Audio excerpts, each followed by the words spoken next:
दोस्तों, आप सभी का हार्दिक स्वागत है हेल्थ क्यू चैनल में। ये एक हेल्थ अवेयरनेस चैनल है जहां मेरा उद्देश्य है कि मैं आपको मोटिवेट कर सकूं आपकी हेल्थ के। आज के इस वीडियो में हम बात करेंगे पार्किंसंस डिजीज के बारे में और इसमें फिजियोथेरेपी मैनेजमेंट का क्या रोल होता है, क्या बेनिफिट्स होते हैं और ये कैसे डिजाइन किया जाता है। तो अगर आपको इस टॉपिक में इंटरेस्ट है तो जरूर से इस वीडियो को लाइक कीजिए और देखिए इस वीडियो को अंत तक के। चलिए शुरू करते हैं। दोस्तों, अगर आपको पता है कि आपको पार्किंसंस डिजीज हुआ है तो ये भी आपको जरूर से पता होना चाहिए कि पार्किंसंस डिजीज में फिजियोथेरेपी का बहुत ही ज्यादा इंपॉर्टेंट रोल होता है। फिजियोथेरेपी की मदद से ना ही सिर्फ आप सेकेंडरी कॉम्प्लिकेशन जैसे मस्कुलर पेन है या फिर difficulty in walking, balance loss, ऐसी इश्यूज को सॉल्व कर सकते हो, लेकिन उसके साथ ही साथ इन इश्यूज को आप डिले कर सकते हो। और पार्किंसंस डिजीज के फिजियोथेरेपी मैनेजमेंट के कुछ प्रिंसिपल्स होते हैं। इन प्रिंसिपल्स के आधार पर ही ट्रीटमेंट को डिजाइन किया जाता है।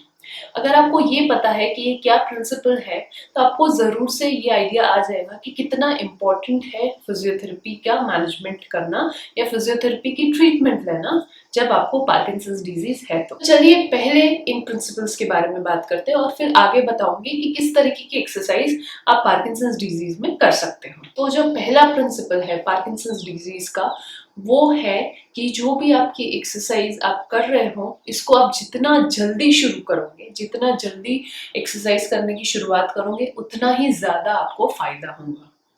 जब भी आपको पार्किंसंस डिजीज है इस बात का डायग्नोसिस हो जाता है, आपको पता चल जाता है, तुरंत ही आपने फिजियोथेरेपी की ट्रीटमेंट शुरू कर देनी चाहिए।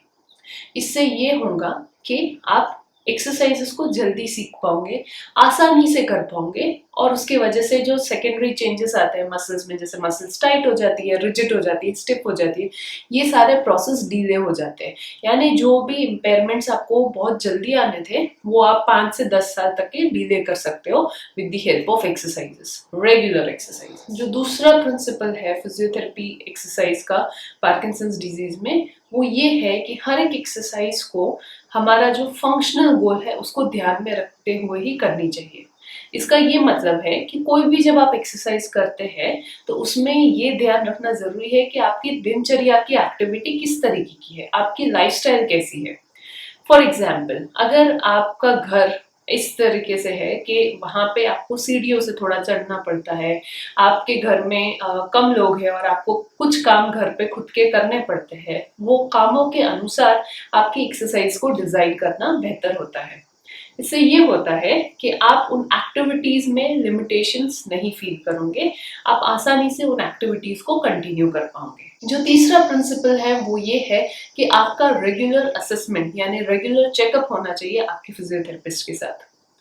हर फिजियोथेरेपी सेशन या हर फिजियोथेरेपी असेसमेंट जो हर 1 महीने या फिर हर 3 महीने में होता है, उसमें जो भी फाइंडिंग्स आते हैं उसके बेसिस पे ही आगे की ट्रीटमेंट गोल को डिसाइड किया जाता है। जब आप इस तरीके से करते हो तो आपको मोनोटोनस आपकी एक्सरसाइजेस नहीं लगेंगी, साथ ही साथ आपको पता रहेगा कि आप जो एक्सरसाइज कर रहे हो वो क्यों कर रहे हो। और जब आपको उस कारण का पता होता है तो आप ज्यादा मोटिवेटेड रहते हो उन एक्सरसाइजेस को करने में। क्या आप जानते हो पार्किंसंस डिजीज का सबसे बड़ा सेकेंडरी कॉम्प्लिकेशन क्या है? जी हाँ, वो है डिप्रेशन।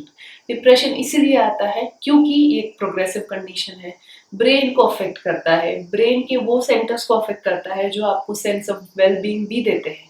तो ऑटोमेटिकली आपका सेंस ऑफ वेलबींग कहीं ना कहीं शैटर होता है, लेकिन एक्सरसाइजेस उन सारे सेंसेस को बनाए रखता है और आपको एक सेंस ऑफ वेलबींग, अच्छी लाइफ जीने में मदद। जो नेक्स्ट प्रिंसिपल है वो है आपकी एक्सरसाइजेस आपको होम एनवायरनमेंट और कम्युनिटी एनवायरनमेंट को ध्यान में रखते हुए भी करनी है।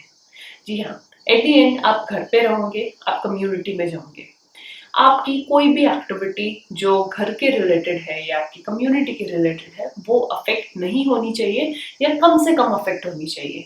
और इसीलिए एक्सरसाइजेस को जब आप आपके ऑक्यूपेशन को ध्यान में रखते हुए करते हैं, आपकी दिनचर्या को ध्यान में रखते हुए करते हैं, तो आप आपकी ऑक्यूपेशन को कंटिन्यू कर सकते हो, आपके जो हॉबीज है उनको कंटिन्यू कर सकते हो और आपको कोई भी चीज से ब्रेक या पॉज देने की जरूरत नहीं। नेक्स्ट प्रिंसिपल है कि आपको कम्युनिटी का सेंस भी मिलना चाहिए और इसीलिए फिजियोथेरेपी फोरम्स बहुत सारे होते हैं, बहुत सारे पार्किंसंस डिजीज फोरम भी बने गए हैं जहाँ पे सिमिलर प्रकार के लोग जिन्हें आपके जैसी ही प्रॉब्लम है पार्किंसंस डिजीज की, वो कोलैबोरेट होते हैं अलॉन्ग विद फिजियोथेरेपिस्ट और अदर मेडिकल एक्सपर्ट्स, जहाँ आप अपने एक्सपीरियंसेस शेयर कर सकते हो, जहाँ आप अपने इम्पेयरमेंट्स के बारे में बता सकते हो, दूसरों से सीख सकते हो और जान सकते हो कि कहाँ आप गलती कर रहे हो, कहाँ आप सुधर सकते हो, कहाँ आप इम्प्रूवमेंट ला सकते हो, और आप दूसरों की भी मदद कर सकते हो अपने खुद के एक्सपीरियंसेस से। ये बहुत ही अच्छा सेंस ऑफ वेलबींग देता है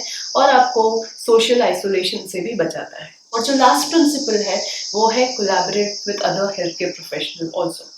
जी हाँ, जितना फिजियोथेरेपी इम्पॉर्टेंट है, साथ ही साथ फिजियोथेरेपिस्ट का दूसरे प्रोफेशनल्स के साथ कोलैबोरेशन भी इम्पॉर्टेंट है, जैसे कि occupational therapist, speech therapist, orthotics, neurologist. ये सारे डॉक्टर्स के साथ जब फिजियोथेरेपिस्ट मिलके काम करते हैं और जब हम सभी लोग आपके साथ मिलके काम करते हैं, तब ये एक टीम वर्क हो जाता है और गोल ओरिएंटेड काम होता है और आपके जो भी प्रॉब्लम्स आ रहे हैं उनको टिक बाय टिक सॉल्व करने की कोशिश की जाती है। इससे आप ज़्यादा ही इफेक्टिव और एफिशिएंट ट्रीटमेंट आउटकम्स एक्सपीरियंस या एक्सपेक्ट कर सकते हो। तो ये थे कुछ प्रिंसिपल्स जिसके बेसिस पे एक्सरसाइज प्रोग्राम को डिजाइन किया जाता है। अभी बात करते हैं किन तरीके की एक्सरसाइजेस पार्किंसन डिजीज के पेशेंट को करनी चाहिए। तो मैं यहाँ कुछ डिमॉन्स्ट्रेट नहीं करने वाली हूँ, लेकिन आपको एक जनरल आइडिया दूंगी कि किस तरीके की एक्सरसाइज आप लोग कर सकते हो जब आपको पार्किंसंस डिजीज हुआ है। तो इसमें जो सबसे पहले तरीके की एक्सरसाइज आती है वो है जनरल एक्सरसाइज।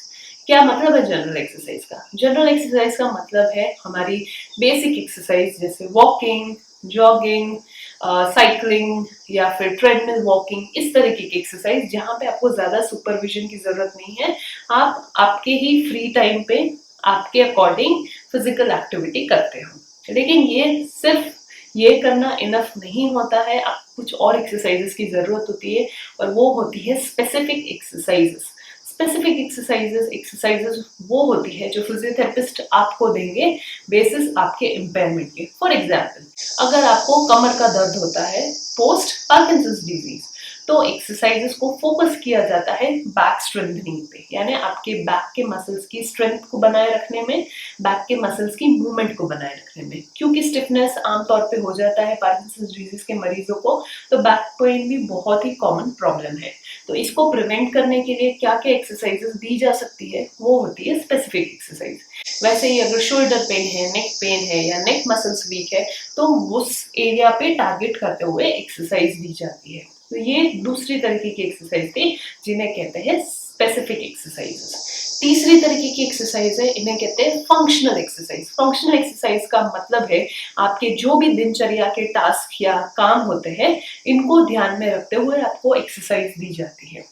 इसके मदद से आप अपनी हॉबीज को फॉलो कर सकते हो, आप अपने ऑक्यूपेशन या अपने काम को फॉलो कर सकते हो और आपको इनसे ब्रेक लेने की जरूरत नहीं पड़ती। फिजियोथेरेपिस्ट आपको और मदद करते हैं इन सारी एक्टिविटीज को रिफाइन करने में, अच्छी करने में, with help of manual strategies.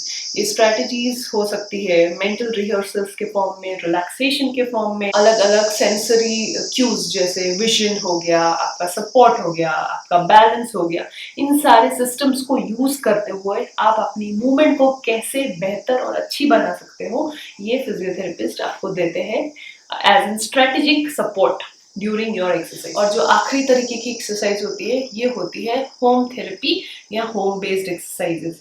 Home based exercises वो एक्सरसाइजेस होती है जो आप अपने घर की चीजों को यूज करके घर के टाइम पे कर सकते हो, घर पे रहते हुए कर सकते हो या कम्युनिटी में रहते हुए कर सकते हो।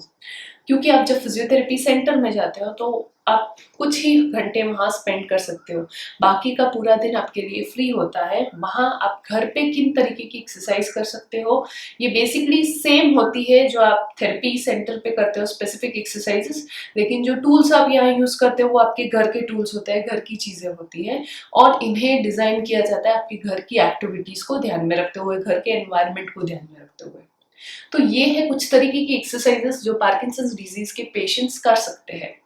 इस वीडियो के माध्यम से मेरा उद्देश्य था कि आपको एक ओवरऑल गाइडलाइन बताना, आपको ये समझाना कि क्यों एक्सरसाइजेस इंपॉर्टेंट है। क्योंकि जब आप समझते हो कि इसके बेनिफिट्स क्या है, इससे क्या होगा और इसमें कैसे एक्सरसाइज दी जाती है, तो एक्सरसाइज कैसे करनी है, क्या करनी है, ये बहुत ही आसान हो जाता है समझना, और क्यों करनी है।